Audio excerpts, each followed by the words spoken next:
What was it like for Joseph being sold by his brothers into Egyptian slavery? How do we handle terrible loss? Do we have the faith to wait on God, who has wonderful plans for those who love him? Let's look at Genesis 37. Does Joseph get along with his older brothers? Have we ever experienced sibling rivalry? Jacob lived in the land where his father had stayed, the land of Canaan. This is the account of Jacob's family line. Joseph, a young man of 17, was tending the flocks with his brothers, the sons of Bilhah and the sons of Zilpah, his father's wives, and he brought their father a bad report about them. Now Israel loved Joseph more than any of his other sons, because he'd been born to him in his old age, and he made an ornate robe for him. When his brothers saw that their father loved him more than any of them, they hated him and couldn't speak a kind word to him. Did Joseph have a dream? What was that all about? Now Joseph had a dream, and he told it to his brothers, and they hated him even more. So he said to them, "Please hear this dream which I've dreamed. There we were, binding sheaves in the field. Then behold, my sheaf arose, and also stood upright. And indeed your sheaves stood all around, and bowed down to my sheaf." And his brothers said to him, "Shall you indeed reign over us? Or shall you indeed have dominion over us?" So they hated him even more for his dreams and for his words. Did Joseph have another dream? Was it about a similar prophecy? Soon Joseph had another dream, and again he told his brothers about it. "Listen, I've had another dream," he said. "The sun, moon, and 11 stars bowed low before me." This time he told the dream to his father as well as to his brothers. But his father scolded him. "What kind of dream's that?" he asked. "Will your mother and I and your brothers actually come and bow to the ground before you?" But while his brothers were jealous of Joseph, his father wondered what the dreams meant. Did Israel send Joseph to check on his brothers? Where did he find them? His brothers went to feed their father's flock in Shechem. Israel said to Joseph, "Aren't your brothers feeding the flock in Shechem? Come, and I'll send you to them." He said to him, "Here I am." He said to him, "Go now, see whether it's well with your brothers, and well with the flock, and bring me word again." So he sent him out of the valley of Hebron, and he came to Shechem. A certain man found him, and behold, he was wandering in the field. The man asked him, "What are you looking for?" He said, "I'm looking for my brothers. Tell me, please, where they're feeding the flock." The man said, "They've left here, for I heard them say, 'Let's go to Dothan.'"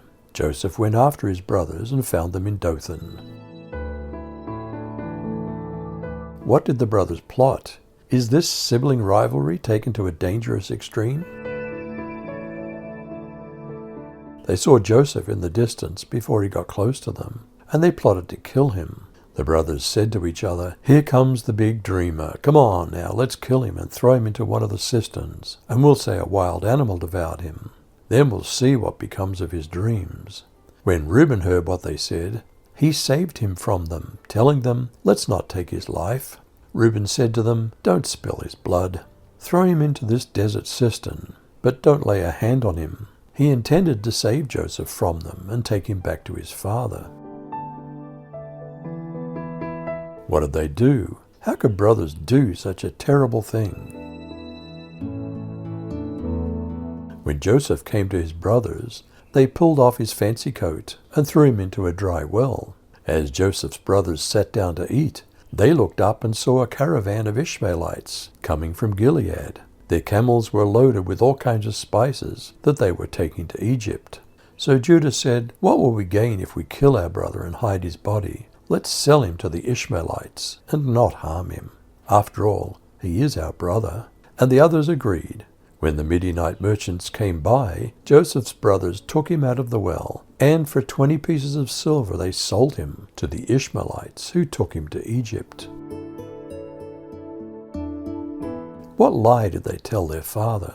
What lies have we told that we're ashamed to admit? When Reuben returned to the pit and saw that Joseph was not in the pit, he tore his clothes and returned to his brothers and said, "The boy's gone, and where shall I go?" Then they took Joseph's robe and slaughtered a goat and dipped the robe in the blood. And they sent the robe of many colors and brought it to their father and said, "This we've found. Please identify it, whether it's your son's robe or not." And he identified it and said, "It's my son's robe. A fierce animal has devoured him. Joseph is without doubt torn to pieces." How did Jacob react? Was this a terrible blow for the elderly gentleman? Then Jacob tore his clothes, put sackcloth around his waist, and mourned for his son many days. All his sons and daughters tried to comfort him, but he refused to be comforted. "No," he said, "I'll go down to Sheol to my son, mourning." And his father wept for him. Meanwhile, the Midianites sold Joseph in Egypt to Potiphar, an officer of Pharaoh and the captain of the guard. What was it like for Joseph being sold by his brothers into Egyptian slavery? How do we handle terrible loss? Do we have the faith to wait on God, who has wonderful plans for those who love him? You decide.